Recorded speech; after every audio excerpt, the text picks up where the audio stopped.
Two planets are about to collide. Martian Manhunter is receiving orders from another race to guide the Justice League in building a gravitational device to save them. They finish assembling it, and Flash gets to business loading it up with his speed. He finishes the setup, and it begins to operate. Suddenly, it shoots a gigantic protective barrier around the little planet and sends it away. The weather stabilizes, and the planets arrive. Their ship arrives, but Green Lantern seems distracted. Hawkgirl stays behind him, and the team departs while Martian Manhunter is gloomy.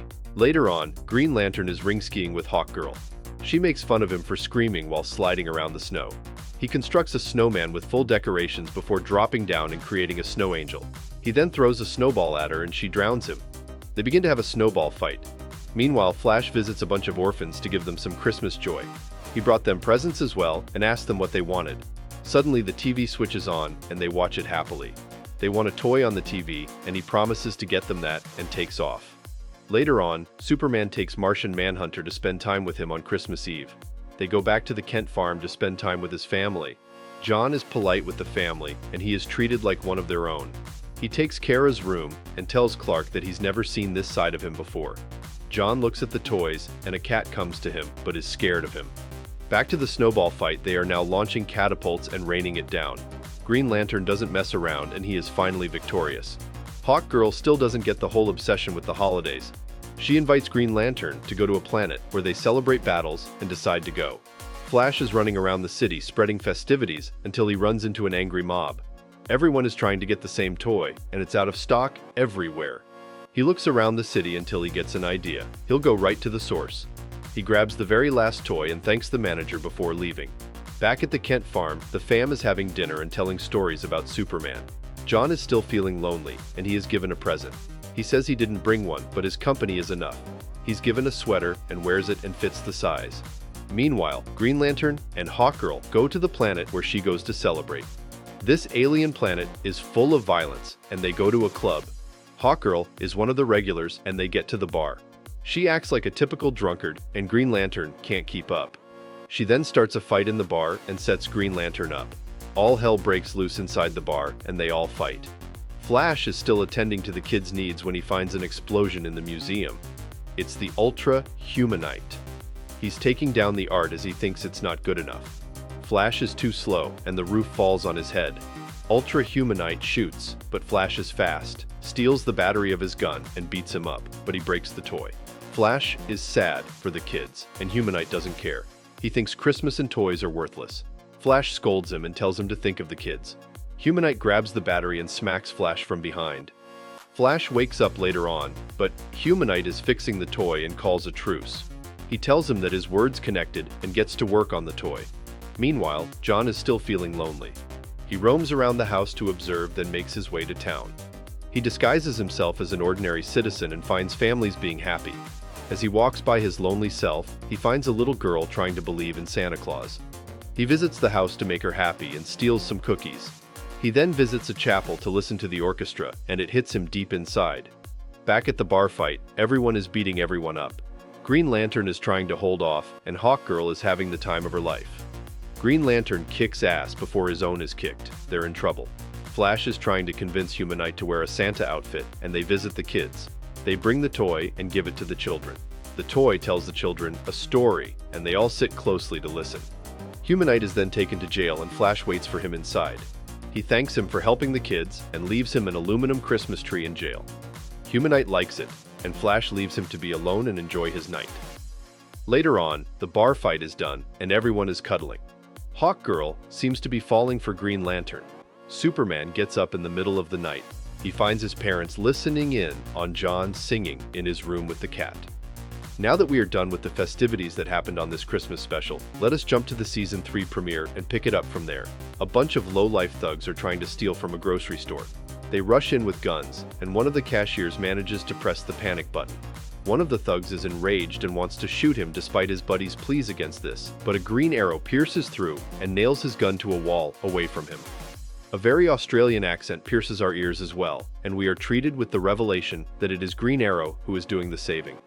The thugs try to shoot him, but he dodges every bullet and shoots a smoke arrow towards them. As they disperse around, he manages to knock down each one of them with an assortment of wacky arrows. some that turn into a capturing net, and some that turn into a boxing glove. Green Lantern suddenly shows up and teleports himself and Green Arrow to the Justice League HQ. Green Arrow is confused as Superman points out he is among friends before Green Arrow turns around and sees a dozen or so superheroes gathered. Superman gives a speech about how everyone in this room is a hero in their own way, but everyone can be capable of more than just putting out fires, so now they are going to be coordinated by the Justice League, specifically Martian Manhunter. Batman tells Green Arrow they sent the Green Lantern for him because he didn't respond. Green Arrow says he focuses on the little guy, and this whole hero fighting monsters thing is not for him. Batman, showing clear disdain, tells him that the monsters will step on the little guy if he ignores them. Martian Manhunter and Green Lantern spot what looks like a nuclear accident on the sensors, but the odd thing is that it is moving in a straight line. Martian Manhunter tells Green Lantern to take Captain Atom with him while he is checking that accident, as he might absorb some of the radiation, and Supergirl, because as he puts it, she needs to start some time.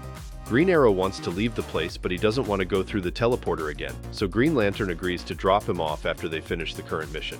The four-man team banters a little bit in the Javelin, and by banter I mean Supergirl being childish, before jetting off to the mission location.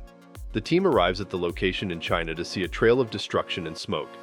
They get attacked by Chinese soldiers, and Green Arrow encourages Green Lantern to be more proactive, and instead of just shielding the team from gunfire, actually taking their guns away. A helicopter then lands in front of the team with a Chinese general stepping out and apologizing for the misunderstanding, but asks them for the reason for their presence. Green Lantern tells him that they had a nuclear accident, to which the general dismisses nonchalantly while stating that it is under control. The general shuts up Supergirl trying to fight back and tells them that their help is not needed here. Green Arrow fights with Green Lantern about how the Chinese general is clearly hiding the accident and he doesn't care how many lives are lost. Green Lantern dismisses him, but also agrees with his sentiment. Martian Manhunter, however, says that there is no way to go back there without dishonoring the government wishes and causing political chaos. Then suddenly, Supergirl bursts in with Captain Atom and tells Green Lantern that Green Arrow is gone, along with a Geiger counter. Green Arrow sees an evacuation happening and manages to save a soldier whose car had swerved off the bridge. The general is obviously angry with all of this and berates Green Arrow before a giant monstrosity shows up from behind the mountains. The monster charges up a huge laser attack and splits the bridge in half, but not before Green Arrow saves the general and jumps on the semi-stable side. Green Arrow follows the monster and tries attacking him with pathetic smoke arrows. It hilariously does not work, but it sure distracted him from hurting more innocent people. Green Lantern swings by and saves Green Arrow at the last second from being blasted to smithereens. Captain Atom tries to drain the monster's energy, but it is proving to be difficult and gets knocked out by the amount of energy. Supergirl tries to do it the old-fashioned way, punches to the face, but she gets bitch-slapped anyway. Green Lantern tries his hand at the monster, but the monster's insane energy strips the Green Lantern out of his clothes. He is left defeated, humiliated, and half-naked. The heroes go back to their jet, and as they tend to a wounded and unconscious Green Lantern, they fight amongst themselves on who was in the wrong. Supergirl manages to be the only mature person here and tells them to focus on the bigger picture, but then she goes on a rant about dealing with it herself anyway. So much bullshit has happened that Green Lantern woke up to tell them they need a plan. The team talks to the expert on the field, and they try to hide the details once again, but Supergirl's laser eyes get them talking, revealing this monster was supposed to be their protector, and they have the means to stop it with the carbon dampers, but they can't get close enough. Captain Atom is ready to sacrifice himself by getting close enough to stick the carbon rods into the monster and put him down, even when Green Arrow warns him. He earned the respect of Green Arrow, and they shook their hands. Supergirl moves to distract the monster so that Captain Atom has the opening, but he instantly gets blasted by the beats and pummeled into the ground. His suit starts breaking down, and he flies to space as his energy explodes, killing him in the process. Supergirl tries to finish the deed, but she gets bitch-slapped again. Green Arrow has enough of this and picks up the rods, trying to shoot them at the monster and struggling to hit the target while running away. All until he manages a vantage point and strikes for the killing blow. Back in the Justice League HQ, they manage to gather the last bits of energy from Captain Atom and are putting him together once again. Supergirl tries to get a round of applause for her effort, but all she gets is Green Lantern chewing her out. Batman is still trying to convince Green Arrow to join the Justice League, but he keeps refusing until the only thing that can convince him shows up: women. Green Arrow lays his eyes on Black Canary and Batman instantly knew that he was in. And that's it for the Christmas special from Season 2 and the premiere of Season 3. This was the first introduction of Supergirl that is not a cameo like the one in the Christmas special, and also Green Arrow's debut. This brings us to the end of today's video. Don't forget to leave a like and subscribe to our channel to get more videos like this one. Your support helps us grow. And tell me, what do you think of these 2 episodes? Did you enjoy the premiere of Season 3? Was the Christmas special in Season 2 as awful as everyone is saying it was online? Let me know in the comments below. I read all of them. And if you're watching till now, thank you. I'll see you in another video soon.